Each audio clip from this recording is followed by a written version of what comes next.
Ji, leader of the opposition. बहुत शुक्रिया। बिस्मिल्लाहिर्रहमानिर्रहीम। जनाब स्पीकर, आपकी तवज्जो मैं मबसूल कराना चाहता हूँ। आर्टिकल 16 कॉन्स्टिट्यूशन का काइंडली ज़रा आप पढ़ लीजिएगा मेरे साथ, और बाकी मेंबर्स को भी मैं पढ़ाना चाहता हूँ। आर्टिकल 16 जनाब स्पीकर कहता है, every citizen shell have the right to assemble peacefully and without arms, subject to any reasonable restrictions imposed by law in the interest of public order. जनाब स्पीकर, अभी मेरे फाजल दोस्त यहाँ पे जमशेद दस्ती साहब ने बात की। यहाँ पे जनाब स्पीकर परसों चौथ से पंजाब के मुख्तलिफ शहरों में सेक्शन 144 इम्पोज किया जा रहा है, और सेक्शन 144 ये सीआरपीसी आपकी यहाँ पे सेक्रेटेरिएट से मैंने मंगा ली है, और इसका आप जरा मुआयना करें और इसको पढ़ें। ये आपके मुख्तलिफ चीज़ें पूरी करनी होती है, कंडीशनैलिटीज़, उसके बाद इम्पोज होता है। यहाँ पे former chief minister, care taker chief minister Punjab, illegal care taker chief minister Punjab मौजूद है, जो कि गैबाना तौर पे इंडिपेंडेंट इलेक्ट होके आ गया। होता नहीं है, पर पता नहीं कैसे हुआ। पर जनाब स्पीकर, मैं आपसे ये अर्ज करता चलूं कि इस वक्त मेरे पास ये मोबाइल फोन्स पे नौशहरा विरका NA 81 गुजरांवाला में लेके पूरे पंजाब में इस वक्त पुलिस फोर्स इतनी भारी नफरी में आई है सिर्फ पीसफुल असेंबली रोकने के लिए।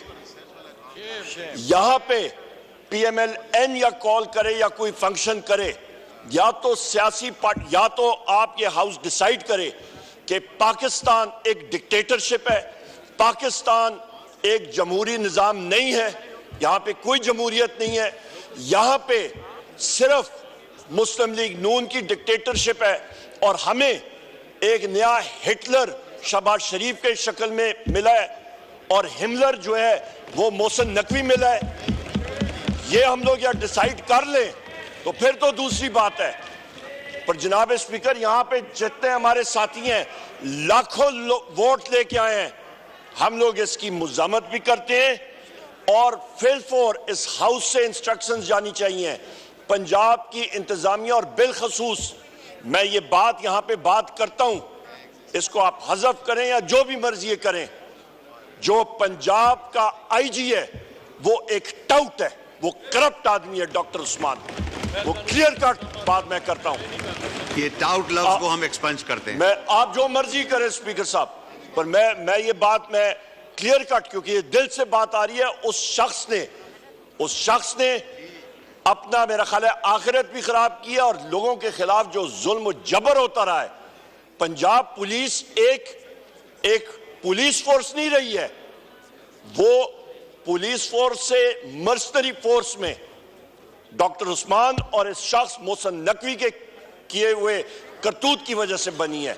एक डिसिप्लिन फोर्स से इनडिसिप्लिन फोर्स बनी है, और सानिया भावलनगर वो इसी वजह से हुआ है कि वहां पे बगैर वारंट्स के एक घर में गए, और वहां पे जिस वक्त उन्होंने रेड किया तो IG ने कहा, और यहां के ख्वाजा आसिफ ने फ्लोर ऑफ द हाउस पे कहा कि जनाब यहां पे बगैर वारंट के रेड हुए, तो हमारे घरों में ये सारे यहां पे जो लोग हैं, यहां पे क्या पंजाब पुलिस फोर्स और बाकी पुलिस फोर्सेस आके हमारे घरों में गुलदस्ते लेके और वारंट फ्रेम करके आते थे?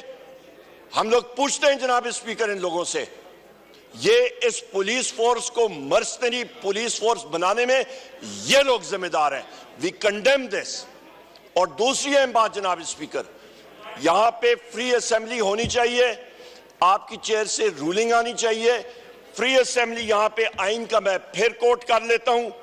और दूसरी अहम बात, भावलनगर में ये एग्जाम्पल बनती है कि जिस वक्त पुलिस फोर्स किसी घर में बगैर वारंट के जाए और पुलिस गर्दी करे, तो 50-100 आदमी इकट्ठे करके तो उनकी धोबी पटकार या धोबी दुलाओ और डड्डू परेड कराएं तो वो सुधर जाते हैं।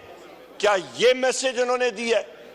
जनाब स्पीकर, इंसिडेंट का मैं फिर फ्लोर ऑफ द हाउस पे बात करता हूं, भावल नगर इंसिडेंट का। वहां पे आपकी जुडिशियल इंक्वायरी होनी चाहिए और उसके साथ साथ आज के हवाले से और उसके सामने और जनाब स्पीकर, आज फिर मैं रिपीट करता हूं, पूरे पंजाब में रात से रेड शुरू है। We condemn that, we condemn this. Order in the house. आप तशरीफ रखें अपनी सीटों पे। और इसका जनाब speaker, we condemn this. Immediate ये पुलिस गर्दी खत्म हो। हम लोगों ने हमेशा पीसफुल असेंबली की है और ये चीज जो है काबिल कबूल नहीं है। और इसके साथ साथ क्योंकि ये इस्लामाबाद कैपिटल टेरिटरी भी इंटीरियर मिनिस्ट्री के नीचे आती है, यहां पे भी इस्लामाबाद में ये इस चीज से नहीं निकल सकते। इस्लामाबाद में भी पीसफुल रैलीज निकलेंगी, किसी किस्म की दफा 144 की जरूरत नहीं है। जनाब स्पीकर, मैं आखिरी दो बात करके फिर यहां पे बैठूंगा।